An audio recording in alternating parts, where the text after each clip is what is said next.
करते हैं हम लोग normal form of straight line.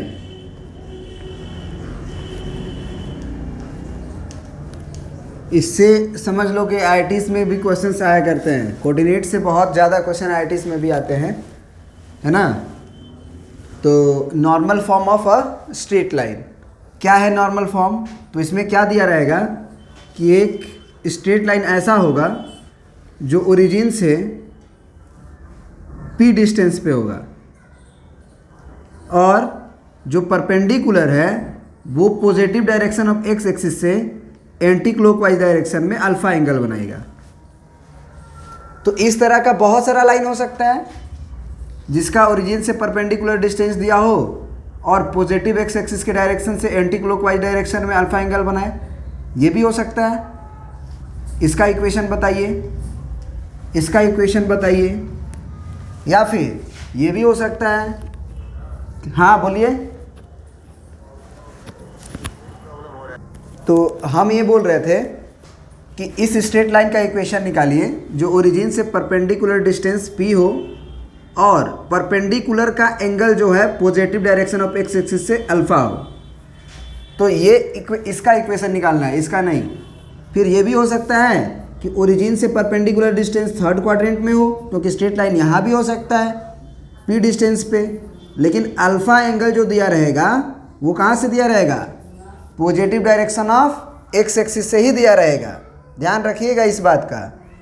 या फिर लाइन आपका यहाँ भी हो सकता है, मतलब परपेंडिकुलर डिस्टेंस p दिया होगा और यहाँ से ही positive direction of x axis से ही एंगल जो होगा वो अल्फा दिया होगा। तो ज़रा आप हमें बताएं कि जो नॉर्मल फॉर्म में एक्चुअली इक्वेशन क्या आता है वो लिख देते हैं। x cos alpha plus y sine alpha is equal to p आता है। तो x के बारे में आप जानते ही हैं, y के बारे में जानते ही हैं, x y में लिनियर तो आना ही चाहिए। तो इसका इक्वेशन यदि स्ट्रेट लाइन क्या हो, ओरिजिन से p डिस्टेंस पे हो और जो परपेंडिकुलर है वो positive direction of x axis से एंगल अल्फ़ा बना रहा हो, तो ये स्ट्रेट लाइन का इक्वेशन ये होता है। इस स्ट्रेट लाइन का इक्वेशन है x cos alpha plus y sine alpha equal to p। अब क्वेश्चन यहाँ पे ये है x cos alpha plus y sine alpha is equal to p। Question यहाँ पे ये है कि आप निकालोगे कैसे। क्वेश्चन है कि आप निकालोगे कैसे। दूसरा क्वेश्चन है मेरा कि अल्फ़ा का रेंज बताइए। अल्फ़ा का रेंज बताइए कहाँ से कहाँ तक होगा। इस फिगर को देख के ही आप बता सकते हैं।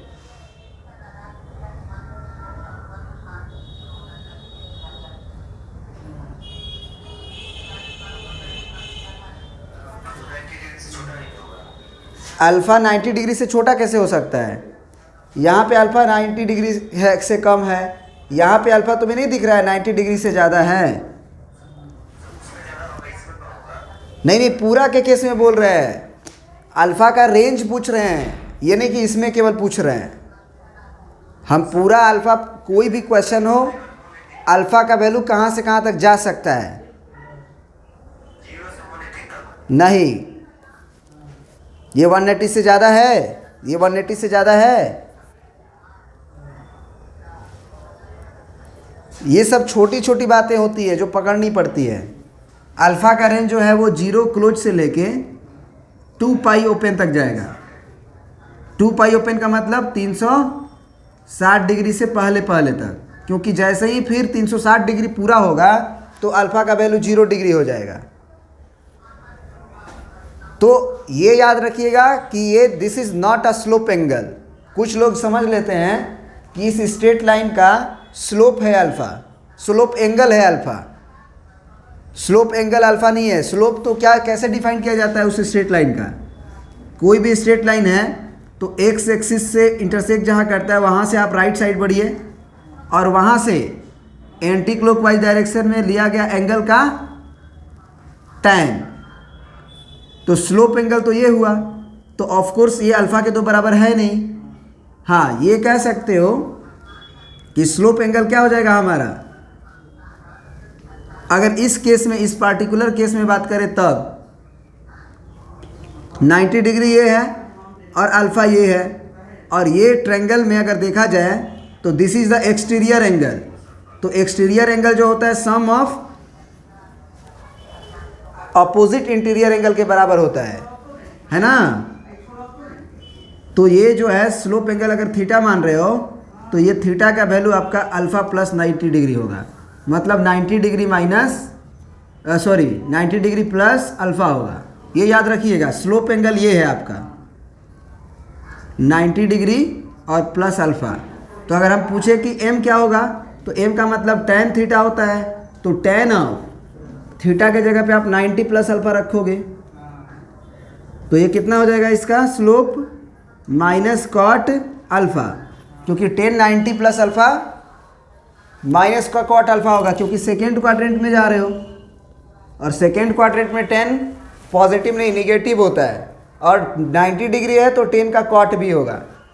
तो स्लोप तो आ गया, हमको इसका इक्वेशन प्रूफ करना है कि ये आता है। कैसे प्रूफ करेंगे उसको ज़रा देखिए। अल्फ़ा का रेंज याद रखिएगा और स्लोप एंगल का रेंज क्या होता है बताए थे, याद कीजिए। हाँ, 0 क्लोज से पाई ओपन तक स्लोप एंगल जो होता है थीटा उसका रेंज 0 क्लोज से लेके पाई ओपन तक। अब ज़रा बताइए, अगर हम बोलें कि ये स्ट्रेट लाइन है तो इस पॉइंट का कोऑर्डिनेट क्या होगा। बाय द वे हम पूछ लें आपसे कि इसका कोऑर्डिनेट क्या होगा। तो यहाँ से आप एक परपेंडिकुलर डालिए एक्स एक्सिस पे, ये मान लीजिए ए है आपका, हम ए का कोऑर्डिनेट निकालना चाहते हैं। अब ज़रा बताइए कि अगर मान लीजिए ये पी है तो क्या ये लेंथ जो होगा ओरिजिन से पी तक क्या ए का एक्स कोऑर्डिनेट होगा। ये जो लेंथ है वो एक्स कोऑर्डिनेट होगा,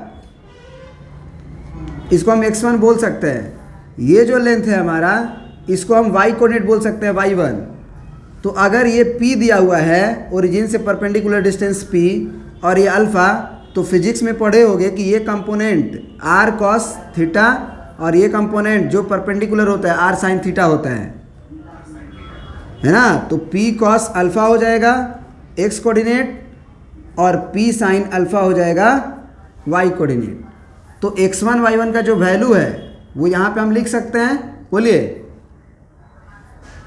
यहाँ पे हम x1 y1 लिख सकते हैं क्या, p cos अल्फ़ा और कॉमा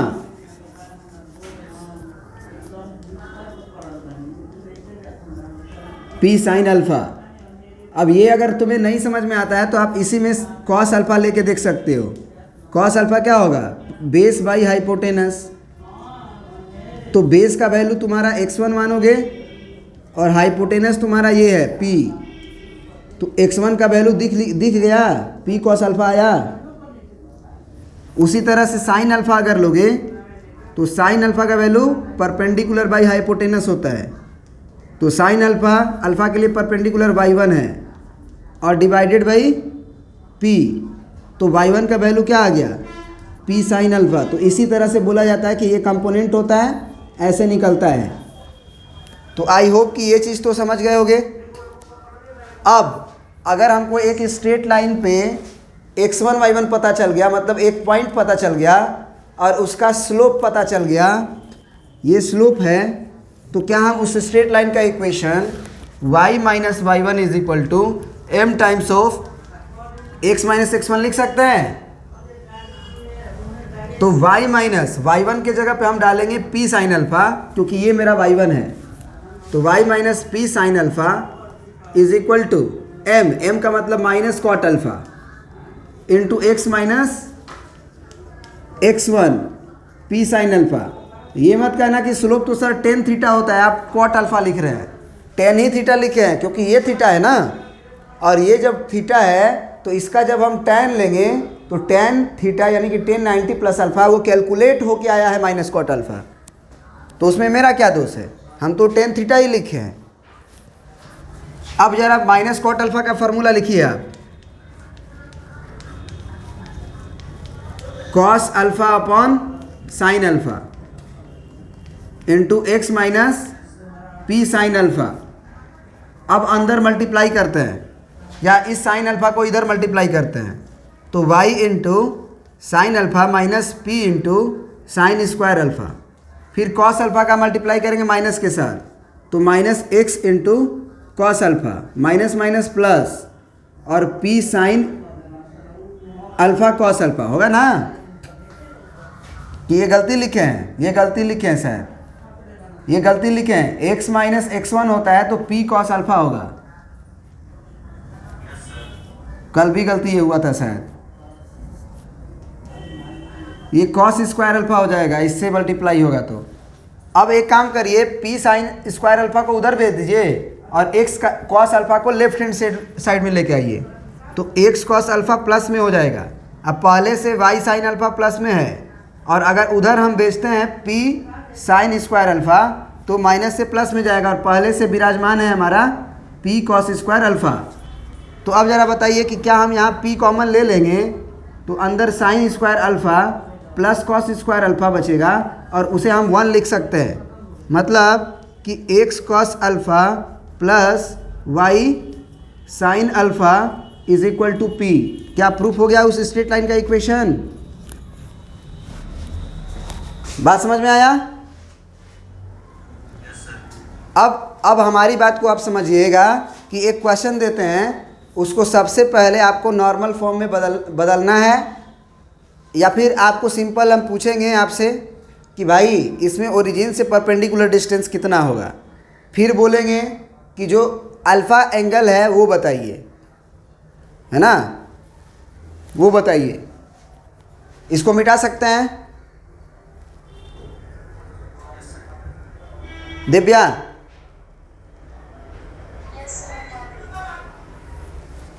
एकदम एक एक चीज़ नोट करके लिखिएगा, बता देते हैं कॉपी पे, स्क्रीनशॉट भी लेते हैं। तो जस्ट जैसे ही हम कवर अप कर लेते हैं, क्लास ख़त्म हो जाती है, आधा घंटा और समझिएगा कि क्लास है, और उसको नोट डाउन कर लीजिएगा।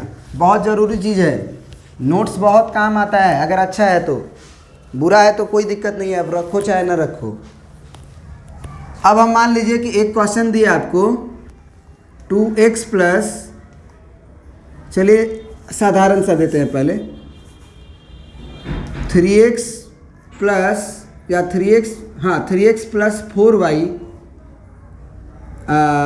Minus 7 is equal to 0। हम बोलेंगे इस इक्वेशन में, इस इक्वेशन को इस ओरिजिन से परपेंडिकुलर डिस्टेंस क्या है, पहला क्वेश्चन है ना। या फिर सिंपल सा जवाब है मेरा कि इसे कन्वर्ट करें नॉर्मल फॉर्म में, convert it in normal form. Normal form में इसे कन्वर्ट करें,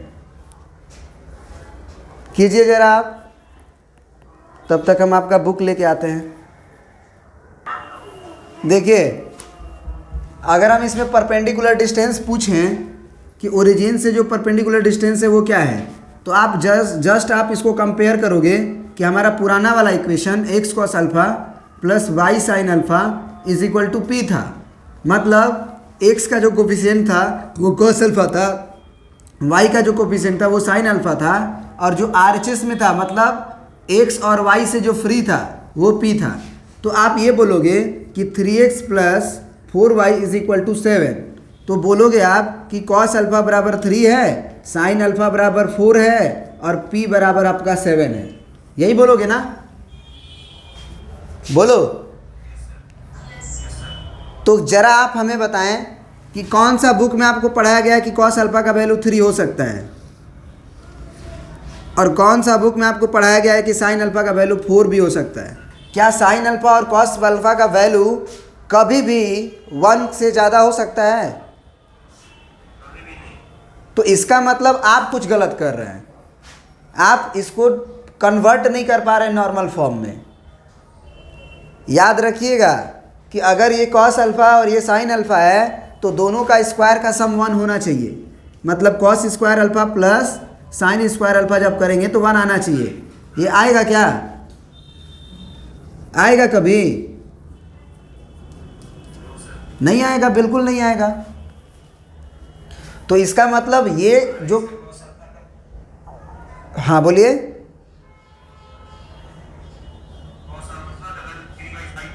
हाँ वो चीज़ ठीक है, वो जो आप किए हैं वो ये जानने के बाद करें तो और ज़्यादा बेहतर है कि क्यों गलत है एक्स के कोफिशिएंट को चेक करना। ये देखिए, अभी अभी हम आपको बताएं कि sign square alpha plus cos square alpha क्या होना चाहिए 1, या फिर cos square alpha plus sign square alpha क्या होना चाहिए 1। तो उसके लिए आप क्या करें कि ये 3x plus 4y is equal to 7, ठीक है।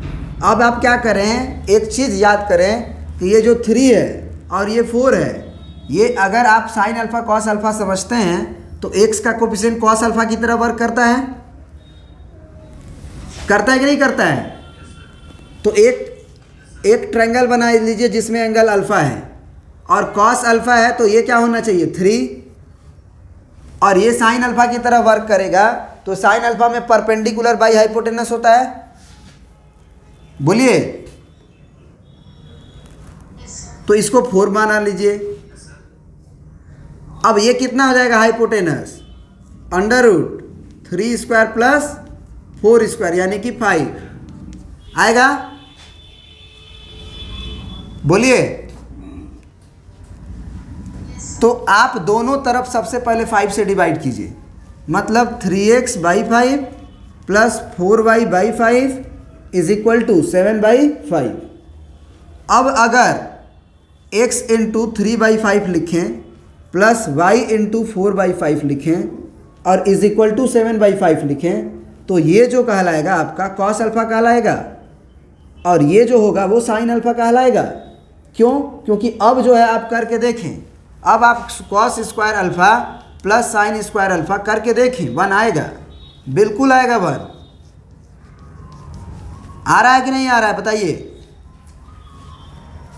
आ रहा है ना? जोड़ के देख लीजिएगा, 1 का 1 कट जाएगा, 5 स्क्वायर जो भी हो। तो अब जो है थोड़ा सा संतोष कीजिएगा कि नहीं, अब हमारा cos square alpha plus sign square alpha जो है 1 आ रहा है। 1 आ रहा है मतलब RHS को अब हम P बोल सकते हैं, अब RHS को हम P बोल सकते हैं, ठीक है ना। तो हमारा परपेंडिकुलर डिस्टेंस फ्रॉम ओरिजिन हो गया 7/5। ये क्या है भैया? Perpendicular distance of straight line from origin. तो ओरिजिन से परपेंडिकुलर डिस्टेंस भी पूछे तो एक क्या तरीका है हमारा कि सबसे पहले इसके स्क्वायर और इसके स्क्वायर के अंडर रूट से आप डिवाइड कर दें दोनों तरफ, और उसके बाद पहले एक बार चेक कर लें कि sign square alpha cos square alpha का वैल्यू 1 आ रहा है। अगर आ रहा है तब RHS को आप परपेंडिकुलर डिस्टेंस बोले ओरिजिन से। क्लियर है? क्लियर है? अब हम कहेंगे कि मात्र इस चीज़ को देख के आप इस इक्वेशन को ड्रॉ कीजिए, पिक्चोरियल रिप्रेजेंटेशन कीजिए इस इंफॉर्मेशन का। तो आप क्या करोगे? पहले ये चेक करो कि जो अल्फ़ा होता है वो उस परपेंडिकुलर डिस्टेंस का एंगल होता है। तो यहाँ साइन अल्फ़ा और कॉस अल्फ़ा दोनों पॉजिटिव है कि निगेटिव है? साइन अल्फ़ा और कॉस अल्फ़ा दोनों पॉजिटिव है। तो साइन अल्फ़ा और कॉस अल्फ़ा दोनों पॉजिटिव एक साथ किस क्वाड्रेंट में होता है? सेकेंड में होता है कि थर्ड में होता है कि फोर्थ में होता है कि फर्स्ट में होता है? सेकेंड में केवल साइन और कॉसेक पॉजिटिव होता है। तो ये खत्म कहानी। इसमें तो होगा ही नहीं क्योंकि इसमें टेन कॉट पॉजिटिव होता है, इसमें कॉस होता है और सेक होता है। तो ऐसा ये तीनों में से कोई आ ही नहीं सकता है। तो इसका मतलब अल्फ़ा एक्यूट एंगल था। तो ये एंगल अल्फ़ा है। और कोई पूछेगा कि अल्फ़ा एंगल है कितना, तो क्या बताओगे? और ये डिस्टेंस कितना है P का? ये 7/5 है। हाँ, अगर कोई पूछे कि अल्फ़ा एंगल कितना है तो आप यहाँ से देखना, tan अल्फ़ा का वैल्यू क्या होगा? 4/3। तो जब क्लास 12th में जाओगे और तुम पढ़ोगे इन्वर्स ट्रिग्नोमेट्रिकल फंक्शन, उस समय आपको बताया जाएगा कि ये अल्फ़ा बराबर लिखा जाता है tan इनवर्स 4/3। साइन से भी, जैसे साइन अल्फ़ा बराबर आपका क्या है? 4/3 है, तो आप अल्फ़ा बराबर क्या लिख सकते हो?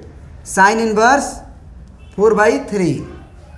मतलब समझ गया हो ना, मतलब एंगल को लिखने का ये एक तरीका है, एक पैटर्न है, क्योंकि हम नहीं जानते हैं ऐसा कौन सा एंगल है जिसका tan लेने पे 4/3 आता है। हाँ, अगर 1/√3 होता तो हम बता देते कि अल्फा का वैल्यू 30 डिग्री होगा, नहीं बता देते? बात समझ रहे हो? तो जो अननोन हो, जिसके बारे में हमको नहीं पता, उसको हम ऐसे इस एंगल को भी हम लिख सकते हैं, इस एंगल अल्फा को भी हम tan इनवर्स 1/√3 लिख सकते हैं। मतलब 30 डिग्री को हम लिख सकते हैं tan इनवर्स कितना 1/√3 लिख सकते हैं। क्लियर है? एक आध क्वेश्चन और कन्वर्ट कर लो आप, जो थोड़ा सा दिक्कत होगा आपको करने में, इसीलिए हम करा रहे हैं ताकि वो कॉन्सेप्ट आपका क्लियर हो जाए। अगला क्वेश्चन लिखिएगा, convert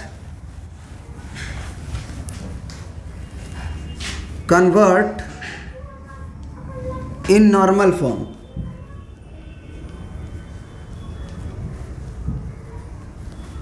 find alpha P. Equation दे देते हैं आपको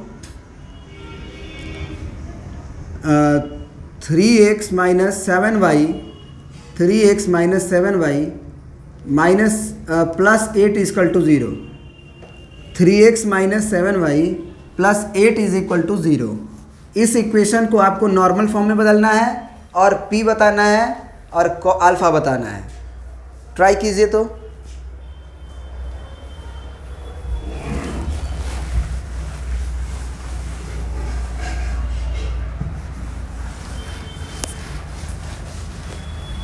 ट्राई कीजिए प्लीज़।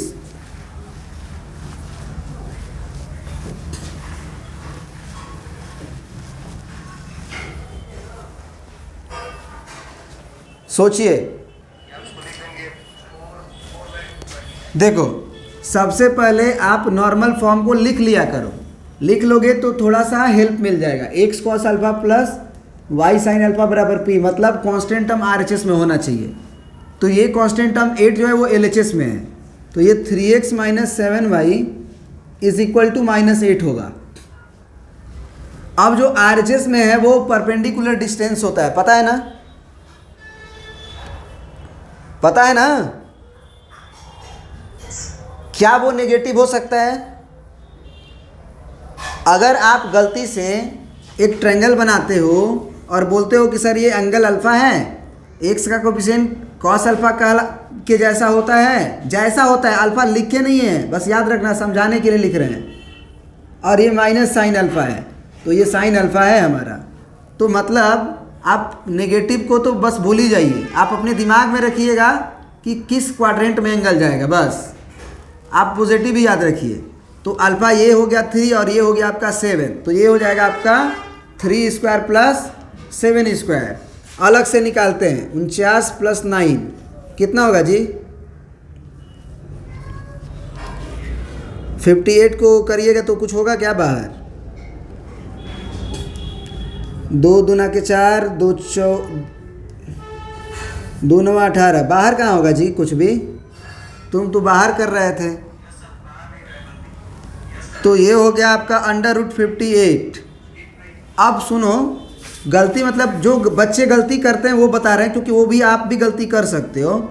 आप डिवाइड करोगे √58 से, फिर -7/√58 से, into y is equal to -8/√58। अब कहोगे ना आप कि सर आप इसे कॉस अल्फ़ा मान लो और इसे आप साइन अल्फ़ा मान लो। अब आप करके देख लो, क्योंकि x कॉस अल्फ़ा ऐसे लिख दो, x इंटू 3/√58, फिर प्लस, क्योंकि प्लस है, फिर x कॉस अल्फ़ा के बाद y साइन अल्फ़ा होता है, तो y जो y के कोफिशिएंट बना -7/√58, इसको आप लिख लो साइन अल्फ़ा। अब इसे आप कॉस बराबर में जो है लिखो -8/, तो गलती है, देखो गलती कैसे बताते हैं। इसको आप कॉस अल्फ़ा मानोगे और इसको आप साइन अल्फ़ा मानोगे, तो cos square alpha plus sign square alpha आएगा 1। तुम करके देख लो, आएगा 1, फिर भी गलत है। क्यों गलत है आप भी समझ रहे होगे अगर थोड़ा सा हिंट मिल गया होगा तो। कॉस स्क्वायर अल्फा 3 3 जा 9 बाई नीचे वाला स्क्वायर केवल अंडर रूट हट जाएगा, प्लस साइन स्क्वायर अल्फा इसका तो माइनस माइनस प्लस 7 7 जा 49 और बाई 58। तो अभी अभी तो जोड़े थे 9 और 49, 58 बाई 58 क्या आ जाएगा? तो sine square alpha plus cos square alpha के 1 हो जाने मात्र से हम इसको परपेंडिकुलर डिस्टेंस नहीं बोल सकते हैं, because this is the perpendicular distance word, that means कि can't be negative, perpendicular distance can't be negative. तो क्या करें भाई? तो हम मैथमेटिक्स में पढ़े हुए हैं बचपन से कि दोनों तरफ माइनस से गुना कर देने से भी कोई फर्क नहीं पड़ता है। तो हम सबसे पहले यहाँ दोनों तरफ -1 से गुना करेंगे, दोनों तरफ -1 से गुना करेंगे और उसके बाद हम कुछ सोचेंगे। तो ये हो जाएगा x into -3 by under root 58 और फिर प्लस, और वो भी प्लस में हो जाएगा क्योंकि हम माइनस से गुना कर रहे हैं, कितना y into 7 by root under 58 और is equal to 8 by root under 58। अब प्लस में हो जाएगा। हाँ, अब तुम इसे परपेंडिकुलर डिस्टेंस बोल सकते हो, मतलब p बराबर 8 बाई अंडर रूट 58। अब हम पूछेंगे यहाँ अल्फ़ा क्या है, तो बहुत लोग अल्फ़ा का वैल्यू, अगर हम पूछेंगे अल्फ़ा किस क्वाड्रेंट में लाई करेगा, ये पूछेंगे कि फाइंड क्वाड्रेंट इन विच अल्फ़ा लाई, फाइंड क्वाड्रेंट इन विच अल्फ़ा लाई, या इन विच, हाँ इन विच अल्फ़ा लाई, कौन सा क्वाड्रेंट है जिसमें अल्फ़ा लाई करेगा आप बताएं तो ज़रा फटाक से देखते हैं। या अगर इसका फिगर ड्रॉ करने के लिए बोल दें तो कैसे बनाइएगा आप? कंफर्म है आप? कंफर्म है सेकेंड क्वाड्रेंट में होगा? चलिए चेक करते हैं। इसे आप क्या बोलेंगे? कॉस अल्फा बोलेंगे, और इसे आप क्या बोलेंगे? Sine alpha. कॉस अल्फा आपका निगेटिव है कि पॉजिटिव, ये बताइए। निगेटिव, और साइन अल्फा आपका क्या है? पॉजिटिव। तो ये कहानी किस क्वाड्रेंट में घटता है? कॉस अल्फा का नेगेटिव होना और साइन अल्फा का पॉजिटिव होना, बस सेकेंड ही क्वाड्रेंट ऐसा है। और किसी में जैसे कॉस अल्फा का पॉजिटिव होना, नेगेटिव होना, इसमें भी संभव है, लेकिन साइन अल्फा इसमें क्या हो जाएगा? वो भी निगेटिव हो जाएगा। तो साइन अल्फा को पॉजिटिव भी रहना है ना, तो इसी में होगा। मतलब कि अल्फा जो है आपका किस क्वाड्रेंट का एंगल है? सेकेंड क्वाड्रेंट का एंगल है। अब यहाँ पे बहुत बच्चों का दिक्कत होता है कि अल्फा अगर सेकेंड क्वाड्रेंट का एंगल है तो उस अल्फा को लिखा कैसे जाए?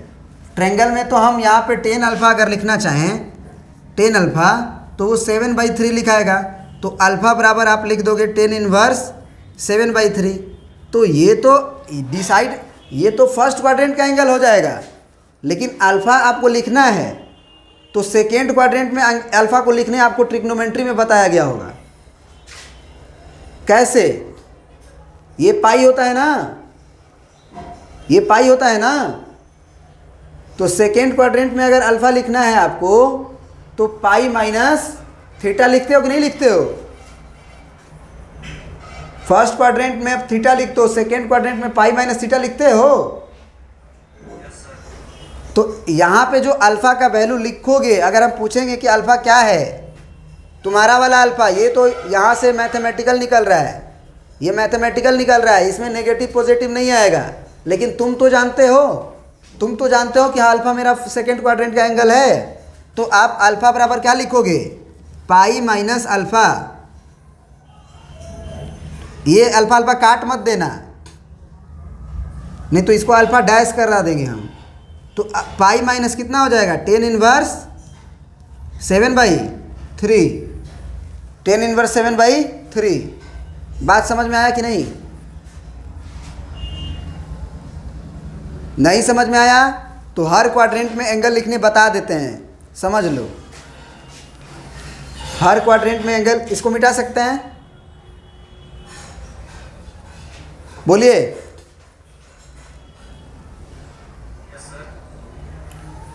हर क्वाड्रेंट में एंगल लिखने सीख लीजिए। अब हमेशा एंगल कहीं भी हो उसे पॉजिटिव मानिए।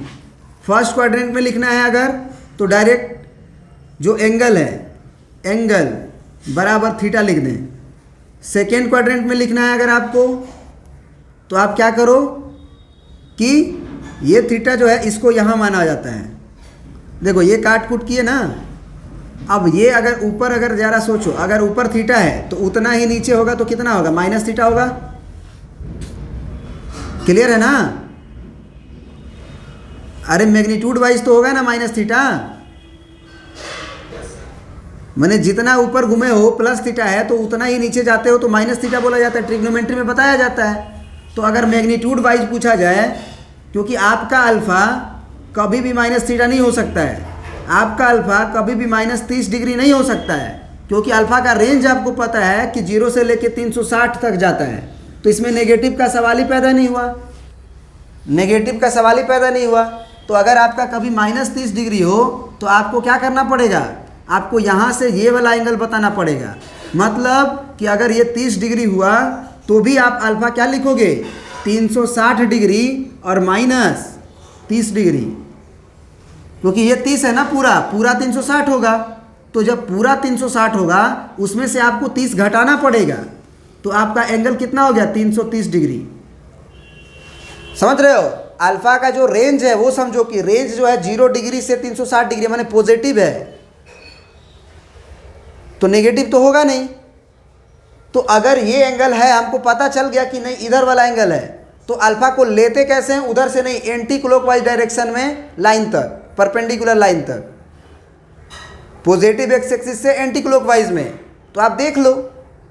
तो अगर यहाँ का एंगल लिखना है, ज़रा सोचो कि अगर फोर्थ क्वाड्रेंट का एंगल लिखना है तो अभी अभी आप क्या सीखे, 2 पाई माइनस थीटा, याद रहेगा? किस क्वाड्रेंट में? फोर्थ में। फर्स्ट में तो डायरेक्ट ये जो एंगल बराबर थीटा लिखे हैं, ये फोर्थ में है, ये फर्स्ट में है, फर्स्ट। अगर हम आपसे पूछें कि सेकेंड में क्या होगा, तो सेकेंड में देखें कि ये अगर मैग्नीट्यूड वाइज थीटा है तो इसी का वर्टिकल अपोजिट एंगल ये थीटा है, तो आप यहीं तक ना रहोगे। आ रहा बात समझ में? तो एंगल क्या लिखेंगे हम सेकेंड क्वाड्रेंट में, पहले पूरा चलेंगे पाई, अब माइनस इतना घट जाएंगे थीटा, तो एंगल बराबर हमारा होगा pi minus theta. That means कि सेकेंड क्वाड्रेंट का एंगल ऐसे लिखना है, और थर्ड का लिखना होगा तब क्या करोगे, थर्ड के लिए तो आपको यहाँ से डायरेक्ट घूमना होगा और यहाँ पे रुकना होगा। तो अगर ये थीटा है, देखो ये मैग्नीट्यूड वाइज अगर ये थीटा है तो ये वाला भी थीटा ही होगा ना, इतना, केवल इतना की बात कर रहे हैं, केवल इतना का। तो पाई में और थीटा जोड़ना पड़ेगा कि नहीं, यानी कि पाई प्लस थीटा होगा। किसमें? थर्ड क्वाड्रेंट में। पच रहा है बात कि नहीं पच रहा है? तो कभी भी आप अल्फा निकालिएगा और जो आएगा पॉजिटिव मानिएगा, जो ट्रायंगल बनाइएगा, और आप अपने अनुसार देख लीजिएगा। जैसे एक आध क्वेश्चन और करा देते हैं, लिखिए 3x minus 8y is equal to 7। चलिए यही है, 3x minus 8y is equal to 7। इसको पहले कन्वर्ट करिए नॉर्मल फॉर्म में और इसका फिगर भी ड्रॉ कीजिए नॉर्मल फॉर्म में जल्दी से।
हाँ क्या बोल रहे थे आप, सॉरी।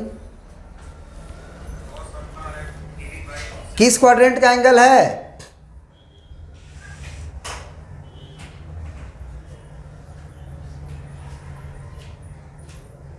किस क्वाड्रेंट का एंगल है? हाँ हाँ, फोर्थ का। तब सही है। तो हम क्या करेंगे, सबसे पहले एक ट्रायंगल जो बनाएंगे जिसमें एंगल अल्फा बनाएंगे, उसमें ये 3 होगा और ये आपका 5 होगा, नहीं 8 होगा। तो ये अंडर रूट आपका 8 स्क्वायर प्लस 3 स्क्वायर होगा। 64 प्लस 3 3 या 9, तो 9 और 4 13। हमको लग रहा है 73 होगा, बाहर तो आएगा नहीं। तो 3x upon under root 73 minus 8y upon under root 73 is equal to 7 upon under root 73। अब x का कोफिशिएंट होता है कॉस अल्फ़ा, y का कोफिशिएंट होता है साइन अल्फ़ा। तो कॉस अल्फ़ा तो हमारा क्या है, पॉजिटिव है, लेकिन साइन अल्फ़ा तो हमारा नेगेटिव है। अब ऐसा कहाँ होता है, ऐसा कहाँ होता है, किस क्वाड्रेंट में होता है कि कॉस अल्फ़ा पॉजिटिव रहे और साइन अल्फ़ा नेगेटिव रहे? तो कॉस अल्फ़ा पॉजिटिव या तो फर्स्ट में होगा या तो फोर्थ में होगा। तो साइन अल्फ़ा तो भैया इसमें तो पॉजिटिव होता है, मतलब फोर्थ क्वाड्रेंट का, यानी इसका फिगर कुछ ऐसा बनने वाला है। ये आपका परपेंडिकुलर डिस्टेंस होगा और ये P होगा। ये P का वैल्यू कितना है आपका, 7/√73 और ये एंगल अल्फ़ा है। तो इसमें हम लोग जो एंगल अल्फ़ा है उसको क्या लिखेंगे, 2π माइनस टेन इनवर्स कितना, 10 अल्फ़ा का वैल्यू अगर 8/3 है तो अल्फ़ा बराबर क्या हो जाएगा, 10 इनवर्स 8/3 होगा। तो आप एंगल को ऐसे लिखोगे। क्लियर है, समझ गए? तो ये थोड़ा सा एक्स्ट्रा हो गया, लेकिन फिर भी कोई बात नहीं, आप समझ गए होंगे बहुत चीज़ें। और इतना अगर समझ गए तो आप क्वेश्चन इजीली बना सकते हो। एक क्वेश्चन लिखो, तुम्हारा एनसीईआरटी का एग्जाम्पल है।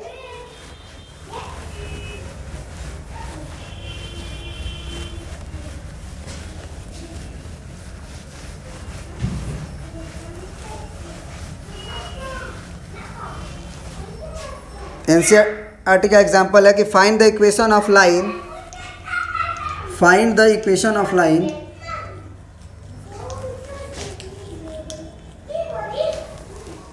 whose perpendicular distance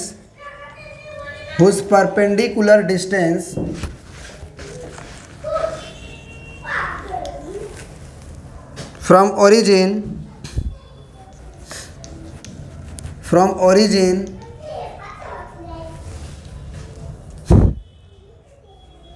is 4 unit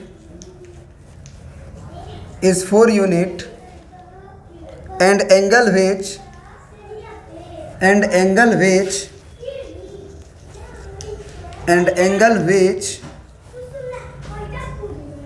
the normal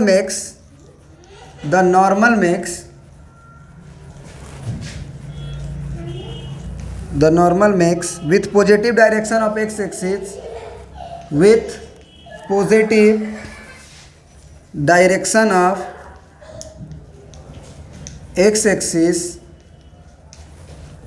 is 15 degree।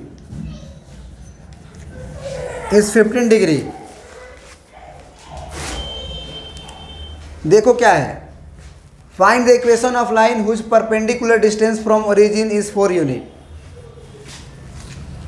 Perpendicular distance उस लाइन का, तो लाइन का परपेंडिकुलर डिस्टेंस मतलब लाइन ऐसे होगा। और क्यों ऐसे ही होगा, क्यों नहीं ऐसे होगा, क्योंकि परपेंडिकुलर डिस्टेंस तो ये भी हो सकता है, परपेंडिकुलर डिस्टेंस तो आपका ये भी हो सकता है। तो ये सारे लाइंस क्यों नहीं होंगे, क्योंकि आगे दिया है कि वो लाइन जो है वो क्या कर रहा है, and angle which the normal मतलब जो परपेंडिकुलर डिस्टेंस है वो makes with positive direction of x axis is 15 degree. मतलब अल्फा का वैल्यू 15 डिग्री है, तो यही ना रह पाओगे। समझे बात को? अब जो है आप इसका इक्वेशन डायरेक्ट लिख सकते हो, क्योंकि आपको फार्मूला पता है, आपको इक्वेशन पता है कि x cos alpha plus y sine alpha बराबर पी होता है। तो x इंटू कॉस अल्फ़ा की जगह पे क्या लिखेंगे, cos 15 degree, plus y into sine alpha की जगह पे क्या लिखेंगे, साइन 15 डिग्री, और p के जगह पे क्या लिखेंगे जी, 4। अब कॉस 15 डिग्री का और साइन 15 डिग्री का वैल्यू आपको पता होना चाहिए। किसको किसको पता है कि साइन 15 डिग्री का वैल्यू और कॉस 15 डिग्री का वैल्यू क्या होता है, बोलिए। साइन 15 डिग्री का वैल्यू कितना होता है जी, √3 - 1/2√2, और कॉस 15 डिग्री का वैल्यू होता है √3 + 1/2√2। याद होना चाहिए। देखो हम कैसे याद रखते हैं, ये पैटर्न याद होना चाहिए कि √3 - 1 और √3 + 1 होता है, /2√2 होता है। पैटर्न मालूम होना चाहिए, मैंने रटना तो पड़ेगा ही। रटने के बाद आप ट्रिक को डेवलप करते हो, याद रखना। ट्रिक पहले डेवलप नहीं हो जाता है। चीज़ें जब आप बहुत सारा चीज़ करोगे, बहुत सारा क्वेश्चन बनाओगे, तो छोटे छोटे ट्रिक्स याद हो जाएंगे। कॉस का ग्राफ ऊपर से उतरता है, साइन का ग्राफ नीचे से ऊपर जाता है। 45 डिग्री पे दोनों इक्वल होता है, पता है कि नहीं। साइन 45 डिग्री भी 1/√2 और कॉस 45 डिग्री भी 1/√2। तो इसके पहले 15 डिग्री होगा ना, 0 और 45 के बीच ना 15 डिग्री होगा। तो साइन का ग्राफ हमारा छोटा है, जबकि कॉस का ग्राफ 15 डिग्री पे ऊपर है। तो कॉस वाला वैल्यू ज़्यादा होना चाहिए, तो प्लस होगा। साइन वाला तो इतना ही वाई ले रहा है, तो √3 - 1 होगा। क्लियर है। अब नहीं क्लियर है तो या राट्टा मार लेना।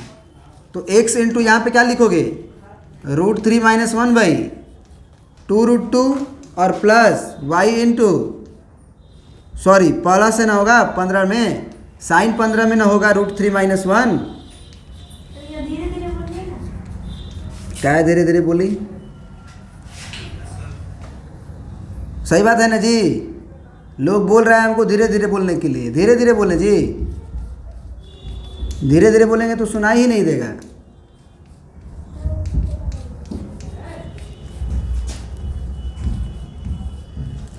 हो जाएगा ना 8√2, RHS में भेज देंगे तो इन दोनों को।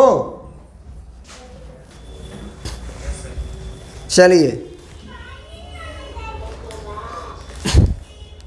अब जो है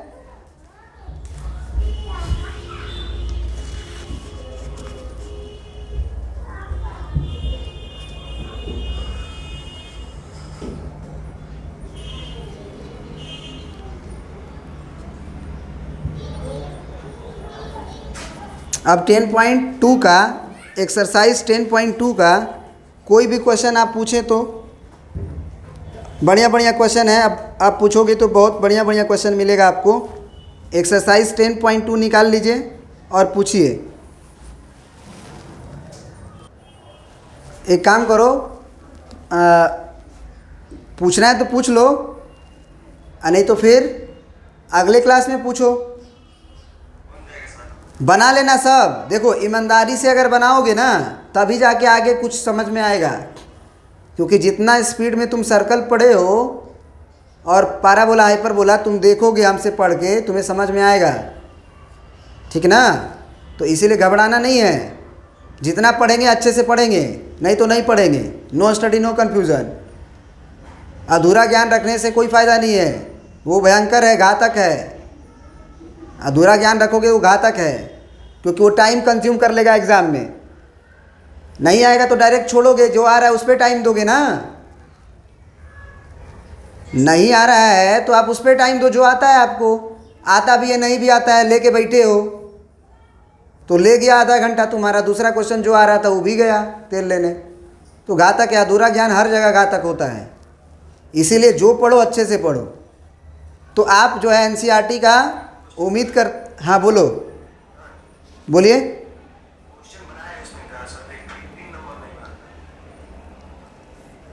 इसी का देख लेते हैं 15 नंबर।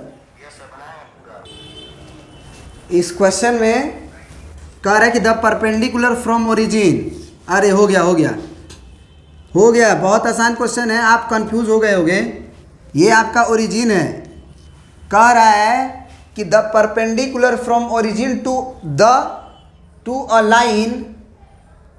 लाइन, मतलब ओरिजिन से जो परपेंडिकुलर डिस्टेंस है एक लाइन के ऊपर, मीट्स इट मतलब इसे मिल रहा है एट द पॉइंट -2,9।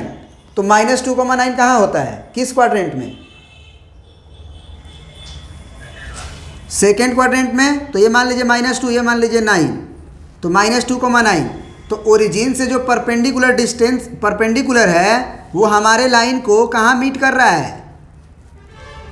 मीट वाला पॉइंट ही -2,9 है। समझे कि नहीं समझे? इसने क्या बोला कि the perpendicular from origin to a line meets it, जो मिल रहा है इसे परपेंडिकुलर एट द पॉइंट -2,9, मतलब -2,9 पे वो मिल रहा है। अब -2,9 पे अगर वो मिल रहा है तो हमको 2 पॉइंट का कोऑर्डिनेट मिल गया कि नहीं मिल गया? तो इसको बनाने का देखो 2 तरीका है। पहला तरीका ये है कि आप जो है इसका स्लोप निकाल सकते हैं, और अगर आप स्लोप निकाल दीजिएगा तो आप ये जस्ट एक्चुअली थोड़ा सा एक थ्योरी बताना रह गया। वो क्या है कि अगर इसका स्लोप m है तो इसका स्लोप -1/m होता है। शायद आपको पता भी होगा। तो परपेंडिकुलर है ही ना, ये लाइन और ये लाइन परपेंडिकुलर है, तो ओरिजिन 0, 0 हमको पता रहता है। तो इस लाइन का जो स्लोप होगा y2 - y1 यानी कि 9 - 0 अपॉन x2 - x1 यानी कि 9/-2 होगा। तो क्या इस लाइन का स्लोप हमारे पास कितना होगा? 2/9 होगा। तो अब इक्वेशन निकल गया ना, इस लाइन का इक्वेशन निकालना था। एक पॉइंट मालूम और एक स्लोप मालूम। तो y - y1 is equal to slope times of x - x1 होता है। तो y - 9 is equal to 2/9 into x - x1 के जगह पे +2, यानी कि आप 9 से मल्टीप्लाई करो तो 9y - 81 is equal to 2x + 4। अब अगर सबको हम RHS में भेज दें तो 2x - 9y और +85 इक्वल टू 0 होगा। ये तो रहा तुम्हारा मेथड 1। मेथड 2 देखो। मेथड 2 में डायरेक्ट सोचो कि अगर हम पूछें कि ये परपेंडिकुलर डिस्टेंस कितना होगा, तो ओरिजिन से परपेंडिकुलर डिस्टेंस क्या डिस्टेंस फार्मूला से निकल जाएगा। तो परपेंडिकुलर डिस्टेंस हमारा √x2 - x1 का होल स्क्वायर, मतलब 9 - 0 का whole square plus y2 - y1 का होल स्क्वायर, मतलब -2 - 0 का होल स्क्वायर। तो ये 81 और प्लस 2 दूना के 4 कितना हुआ? √85 हुआ। बोलो, बात समझ रहे हो कि नहीं? अब जो अल्फा का वैल्यू है वो बताओ कितना है? यही ना है आपका अल्फा। पहले ये बताओ कि कॉस अल्फा पॉजिटिव होगा कि साइन अल्फा? और कॉस अल्फा?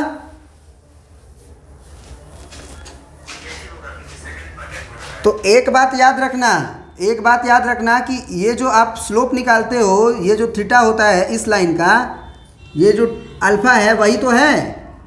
tan अल्फा का वैल्यू कितना आएगा? आप अगर हम इस अल्फा की बात करें तो इस अल्फा का वैल्यू क्या आएगा? y2 - y1 upon x2 - x1, क्योंकि इस लाइन का तो ये स्लोप ही है और 2 पॉइंट हमको दिया हुआ है। बात समझे कि नहीं? अगर 2 पॉइंट हमको दिया हुआ है और ये angle positive direction of x axis के साथ है, तो स्लोप तो निकालने जानते हैं ना। तो 9 - 0 अपॉन -2 - 0 होगा अल्फा का वैल्यू, tan अल्फा का वैल्यू। बस हो गया। नहीं तो और भी एक तरीका से बताएंगे अगर कंफ्यूज हो रहे होगे तब। अब तुम खुद बताओ कि नेगेटिव को भूल जाना, नेगेटिव को बिल्कुल भूल जाना। अगर हम पूछे परपेंडिकुलर बाई बेस तो बोलोगे हाँ, हम बोलेंगे हाइपोटेनस कितना होगा?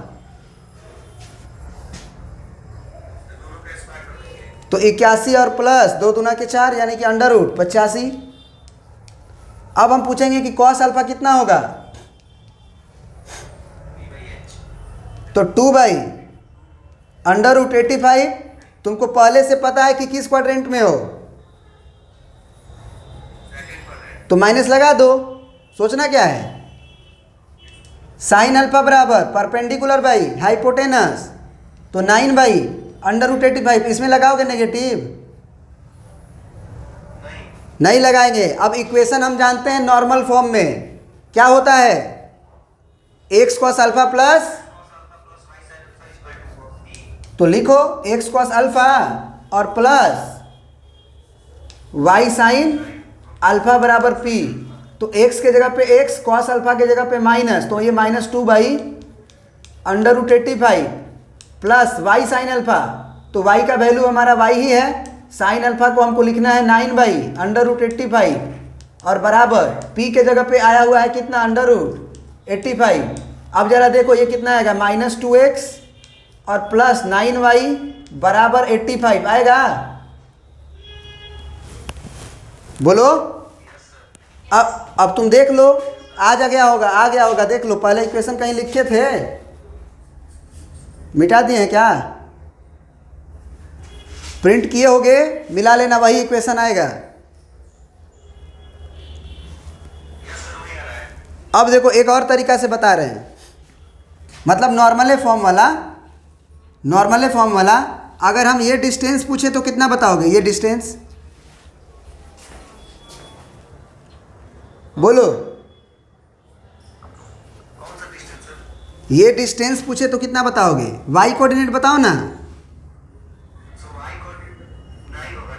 और ये डिस्टेंस पूछे तो एक्स कोऑर्डिनेट होगा, तो डिस्टेंस पूछेंगे तो 2 ही ना बोलोगे, डिस्टेंस पूछ रहे हैं भाई, हम तुमसे डिस्टेंस पूछ रहे हैं, क्लियर है। तो क्या ये वाला एंगल थीटा अगर मान लो अंदर वाला, तो इस राइट एंगल ट्रायंगल में हम टेन थीटा क्या बोलेंगे, 9/2 लिखेंगे, बोलो। तो अब हम अगर पूछें कि इसमें अगर साइन थीटा क्या होगा, तो 9 अंडर रूट 85 होगा, कॉस थीटा क्या होगा, तो 2 अंडर रूट 85 होगा। और ये बात तुम जानते हो कि सेकेंड क्वाड्रेंट में है हम, हमारा एंगल तो भैया यही से ना अल्फा देखा जाता है जो ओरिजिन से परपेंडिकुलर रहता है, तो इसमें तुम क्या लगाना प्लस, इसमें माइनस। मतलब अगर y2 - y1 और x2 - x1 से कंफ्यूजन है तब, बात समझे कि नहीं समझे। ये वाला थीटा निकाल लेंगे, ये वाला थीटा निकाल के बाद हम सोचेंगे भैया हमारा एंगल तो सेकेंड क्वाड्रेंट में है, तो सेकेंड क्वाड्रेंट में है तो कॉस अल्फा और साइन थीटा जो आता है ये अल्फा है, आप याद रखना, थीटा है एक्चुअली यहाँ का, लेकिन प्लस माइनस अरेंज कर दिए तो ये अल्फा में बदल गया, और साइन अल्फा कॉस अल्फा निकल गया, तो हो गया। माने कि क्वेश्चन तुम समझ गए ना, क्वेश्चन समझ गए। तो देखो थ्योरी यदि क्लियर रहेगा और आप बनाओगे क्वेश्चन, हम तुमको डिफरेंट वे ऑफ तरीका से बताएंगे, तो एग्ज़ाम में कोई ना कोई तरीका क्लिक जरूर करता है। कोऑर्डिनेट में यही है कि वो क्वेश्चन बनता है, भले टाइम टेकिंग होगा लेकिन क्वेश्चन बनेगा। चलिए तो आज यहीं पे ओवर करते हैं। आप लोग क्वेश्चन बना लीजिएगा और ज़रूर पूछिएगा पूरा, अभी बैठ जाइएगा, 2 घंटा बैठ के बना ही लीजिए, ख़त्म कर दीजिए। Thank you.